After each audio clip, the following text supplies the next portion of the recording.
Il était une fois deux hommes qui ne se connaissaient nullement. Chacun avait traversé l'existence à sa manière, faisant comme bon lui semblait pour se sortir des diverses situations scabreuses qui avaient parsemé son parcours dans cette vallée de larmes. Ils avaient agi tous deux en conscience, faisant ce qu'ils croyaient juste, selon les valeurs que leur avaient inculquées leurs parents et leurs proches. Nous devrions agir tous ainsi de par ce vaste monde, hier comme aujourd'hui. C'est de moins ce que nous aimerions penser. Leur dernière heure avait sonné simultanément. Eux, qui ne s'étaient jamais rencontrés, se retrouvèrent ensemble devant le tribunal divin. Saint-Pierre en personne les reçut dans sa maison. Ils passèrent donc devant le juge suprême, le grand comptable des vies terrestres. C'était là l'examen de conscience pour déterminer la destination de toutes les âmes. Le paradis pour les plus méritants, l'enfer pour les autres.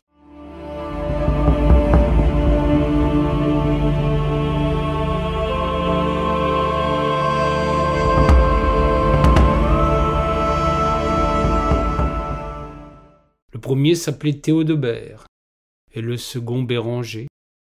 L'un avait connu le faste d'une vie aisée, l'autre les affres d'une existence laborieuse. Théodebert avait grandi dans une famille opulente. Prenant la succession de son père, il était devenu à son tour riche marchand. Il avait été dur en affaires, sévère pour ses employés, bon chrétien et bon père. Béranger s'était vite retrouvé orphelin, avait vécu d'expédients avant que de se retrouver simple portefaix dans un port quelconque de Loire où il passait son temps à courir la gueuse et à fréquenter les tavernes. La vieillesse les surprit tous deux. Ils durent renoncer à bien des plaisirs. Chacun fit de son mieux pour racheter une existence pas toujours très glorieuse. Théodebert se confie en prière et en charité. Il distribua sans compter ce qu'il avait accumulé de manière pas toujours scrupuleuse. Béranger cessa de boire et de courir le guilledoux. Il rendit bien des services autour de lui, distribua conseils et remarques auprès des plus jeunes. C'est ainsi qu'ils se retrouvèrent devant la grande balance de la vie, celle qui soupèse le bien du mal, les actions à crédit et celles à débit.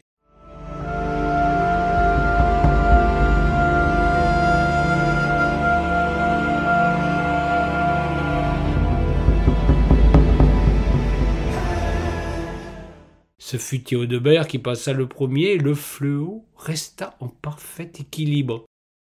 Saint-Pierre, devant ce cas exceptionnel, demanda au suivant de passer le temps de réfléchir à cette première pour lui. Ce fut donc Béranger de se présenter, et là encore, l'impensable se produisit. La balance était en équilibre pour la seconde fois.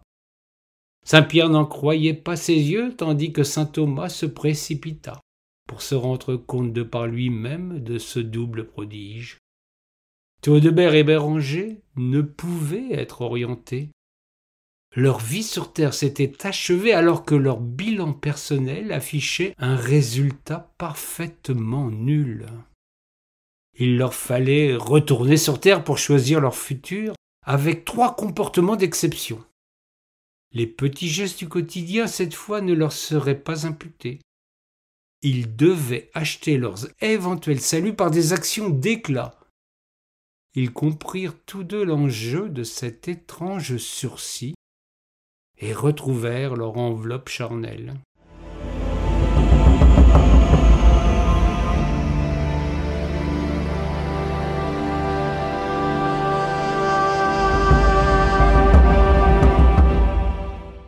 Saint-Pierre est un brave homme. Il leur redonna force et jeunesse pour pouvoir briller sur cette terre tout en faisant d'eux des vagabonds, allant au gré des chemins et des rencontres. Leur errance pouvait durer longtemps, et c'est ce qu'il se passa. Il n'est pas fréquent de croiser des circonstances exceptionnelles pour juger vraiment de l'esprit d'un humain.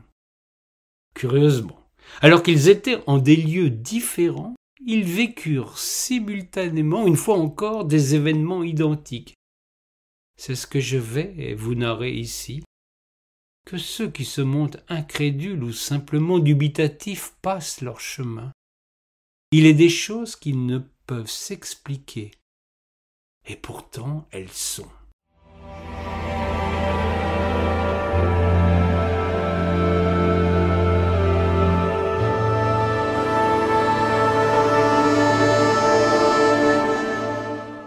C'est dans un chemin creux en Berry pour Théodebert, en Gascogne pour Béranger, que se produisit leur premier rendez-vous avec la destinée. Ils dormaient l'un et l'autre dans un fossé quand des cris les réveillèrent. Ils étaient tous deux témoins d'une tentative de viol. Deux jeunes femmes, l'une près de Bourges, l'autre près de Pau, étaient aux prises avec des groupes de 3 lurons détestables. Théodebert assista silencieux à la scène. Il s'agenouilla, pria intensément pour le salut de la pauvre fille qui criait, se débattait et pleurait toutes les larmes de son corps. Il frémit en voyant les monstres la prendre à tour de rôle, la frapper pour la faire taire et jouir d'elle de toutes les manières. Il était offusqué, outré, mais resta tapi dans l'ombre. Quand les gredins se retirèrent, la pauvrette était à l'agonie, il s'approcha d'elle et recueillit son dernier souffle, tout en lui administrant un signe de croix. Bien loin de là, Béranger fut réveillé, lui aussi, par une scène à la Logue. Il prit un bâton, sortit du fossé et arriva en hurlant pour interrompre cet odieux crime.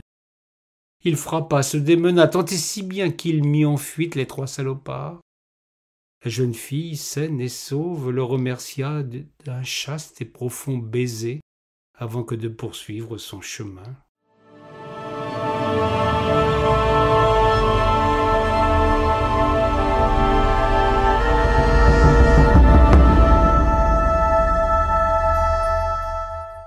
Leur nouvelle existence terrestre se prolongea encore de nombreuses années, sans que rien de notable ne se produisît. C'est une nuit de pleine lune que survint le 2e acte de cette aventure étonnante.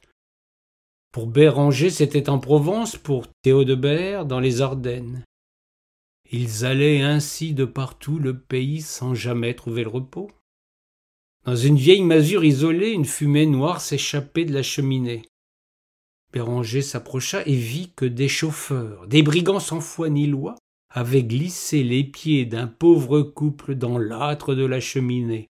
Ils les tenaient fortement attachés, espérant d'obtenir d'eux le secret de la cachette de leurs économies.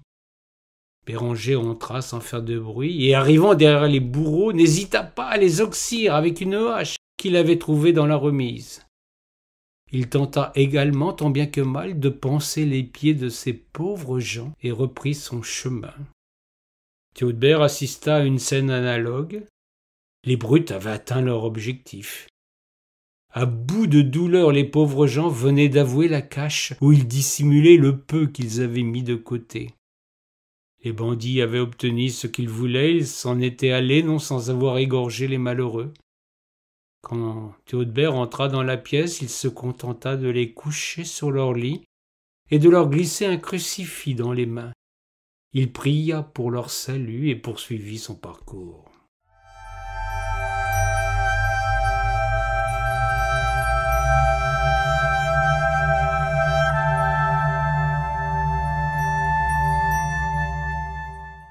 Un siècle s'écoula encore. Nos 2 errants n'avaient pas encore trouvé le repos. Ils n'avaient pas vieilli. Ils étaient là de cette existence sans saveur ni plaisir. Ils allaient de par les routes du royaume sans but ni réconfort, à la recherche d'une 3e aventure. Pour l'un d'eux, elle se passa en bord de Rhône, quand pour l'autre, ce fut en bord de Loire que se produisit l'ultime épreuve. En tout point similaire une fois encore. Théodebert était en Avignon, sur le fameux pont de la Chanson. Un pauvre homme se jeta dans les flots d'une rivière déchaînée. C'était certain, il voulait mettre fin à ses jours. Notre défunt en sursis se signa et pria pour le salut éternel de celui qui offensait ainsi le Seigneur. Il suivit des yeux le malheureux qui résista quelques instants avant de sombrer. Il attendit longtemps pour repérer le cadavre qui flottait sans vie, et au risque de se noyer à son tour, extirpa le corps des flots et l'enterra à l'écart d'une terre chrétienne consacrée. Le long d'un chemin creux, il en avait terminé avec son épreuve. Il pouvait aller rendre compte à Saint-Pierre de son supplément terrestre.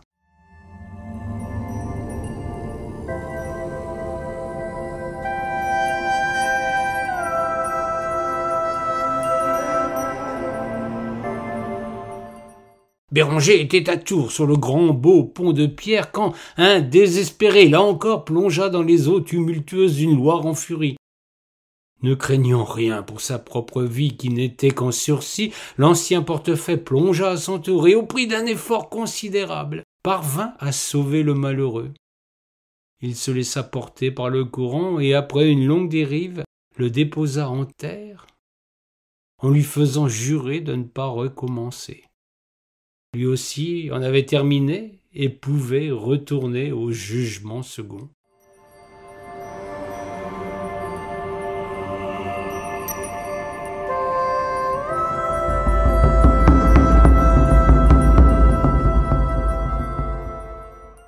Théodebert arriva devant Saint-Pierre le Ier.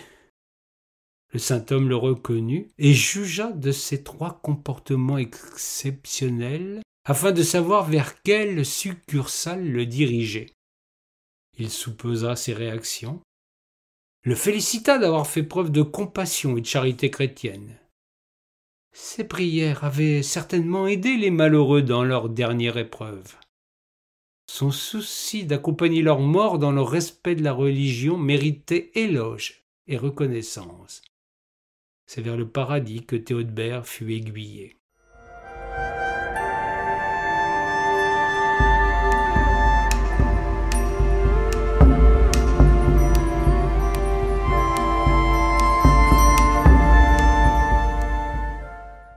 Béranger arriva à son tour. Il était encore trempé et quelque peu épuisé par le combat qu'il avait mené contre les flots. Saint-Pierre examina son bilan supplémentaire, l'œil noir, en dodelinant de la tête. Il jugea sévèrement ses 3 faits d'armes et tensa vertement le pauvre défunt. « Pour qui te prends-tu pour interférer ainsi avec les desseins du Très-Grand ?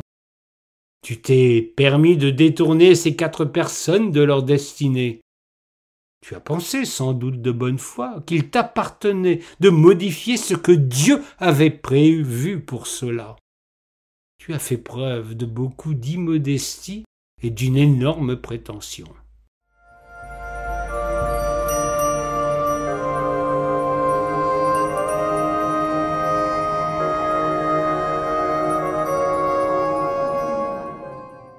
Sans plus tarder, il pointa du doigt une salle d'où jaillissaient des flammes et des hurlements. Le bon Béranger était envoyé en enfer, qui, comme chacun sait ici-bas, est pavé de bonnes intentions. Il avait voulu faire le bien. Voilà comment sont souvent récompensés les hommes de bonne volonté. Que cette aventure vous éclaire sur la foi. Il n'est pas aisé de démêler le vrai du faux, mais si, dans cet étrange récit, il y a bien des vérités, il convient de les taire.